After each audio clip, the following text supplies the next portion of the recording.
നമ്മളിതിലേക്ക് കയറാം. ഈ സ്റ്റെപ്പുകൾ കയറി ഈ മന്ദിറിനുള്ളിലേക്ക് ചെല്ലാം.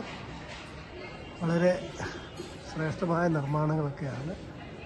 ഭഗവാനെ ഇതിനകത്ത് വീഡിയോ അലൗഡ് ആണോ എന്ന് എനിക്കറിയത്തില്ല. മിക്കവാറും ഇവിടുത്തെ എല്ലാ ക്ഷേത്രങ്ങളിലും വീഡിയോ അലൗഡ് ആണ്.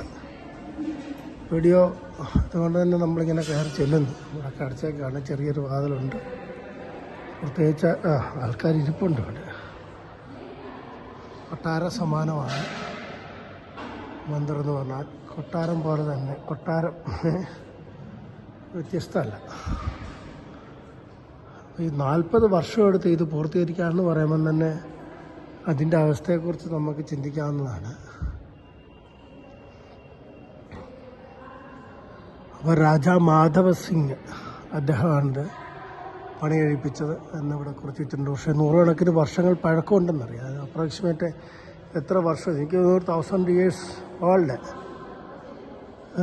അത്രയും കാണും തോന്നുന്നു. എന്നാലും എനിക്ക് കൃത്യതയോടെ പറയാൻ പറ്റുന്നില്ല. വലിയ നിർമ്മാണമാണ്. ക്ഷേത്രം അടച്ചു. ഞാൻ രാവിലെ വന്നിരുന്നു, ഇവിടെ ദർശനം നടത്തിയിരുന്നു.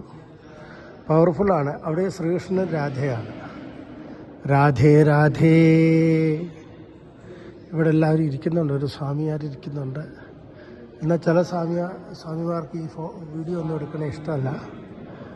ചിലർക്ക് ഒന്നും പറയാറില്ല, സഹിച്ചിരിക്കും. അതാണ് ഇവിടുത്തെ രീതി. ഇത് പ്രധാന നമ്മുടെ മന്ദിരമാണ്. ഈ കട്ടനിട്ട് മറച്ചിരിക്കുന്നത് വിഗ്രഹം മറച്ച്.